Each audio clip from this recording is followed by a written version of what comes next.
at Hercules. That was priceless. Thank you very, very much. Thank you very, very much. Hurt, the party's over. Now, wait a minute. One of my favorite moments was when he bought Sapphire. Sapphire was the sweetest lady. It was a hard lesson learned for the Rhodes family. One week it was a fur coat, the next week it was a gold watch, and then I think ultimately Sapphire's price was a Cadillac. Here's Dusty Rhodes trying to stop the car. If only he had gotten here sooner. The $1 Million Man's attempted purchase of the WWE title, that was just awesome. It's going to be mine. Lock, stock, and barrel. The double referee scandal. There has to be some chicanery going on around here. It was the most evil thing. Got me quite angry as a young man. The $1 Million Man's priceless lineage continues to this day as his son, Ted DiBiase, has solidified his own legacy as a future champion in WWE.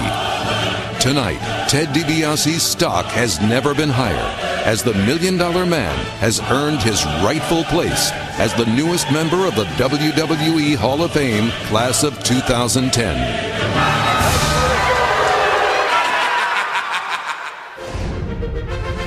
Up next, the WWE Hall of Fame stock rises as $1 Million Man Ted DiBiase is inducted.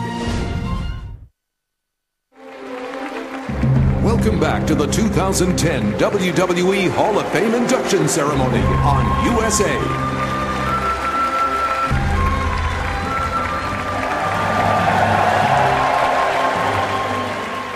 Ladies and gentlemen, please welcome our final inductee in the WWE Hall of Fame class of 2010.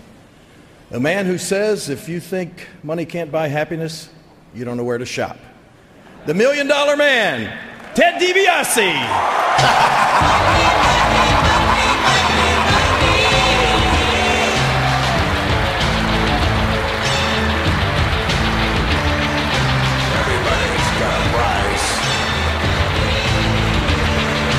Everybody's gonna pay. As the $1 Million Man always gets his way.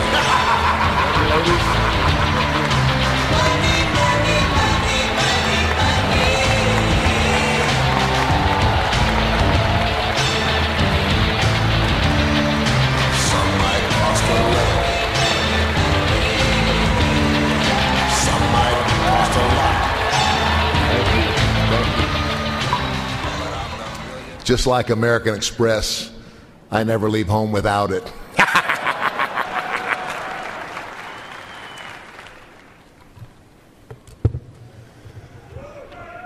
There you go. Wow. What a night. What a flood of emotion and thoughts going through my head. But you know, I have to admit, and I guess as the $1 Million Man, I hate to admit that there are some moments in time and some things in life that you just really can't put a price tag on. And for Ted DiBiase, tonight is that priceless night.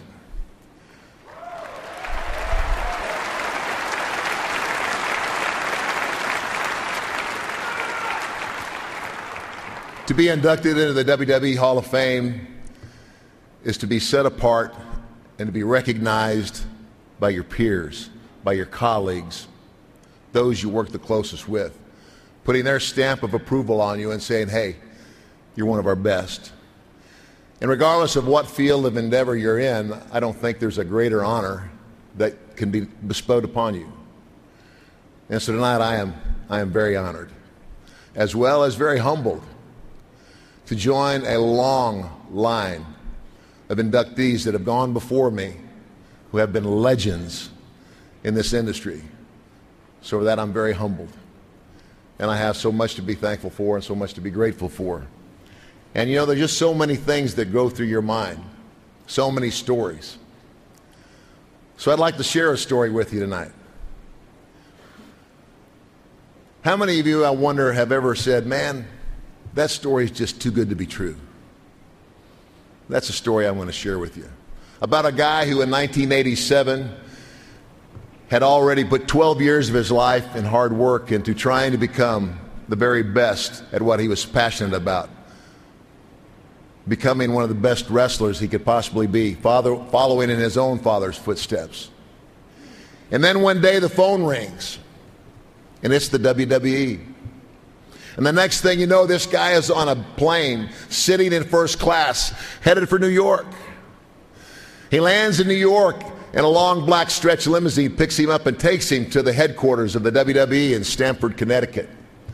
And there he meets with the powers that be, with the brass, the brain trust of the WWE. And they said, Ted, we've got this idea, and we think you're the guy for the job. You see, Ted, there's one thing that everybody hates, and that's a guy that's filthy rich and who by virtue of his wealth thinks he can buy anybody. Looks down his nose at everybody. And I kind of chuckled and said, you know, I hate that too. He said, you see, if you agree to do this, Ted, in an effort to market this character, we're going to fly you all over the world first class.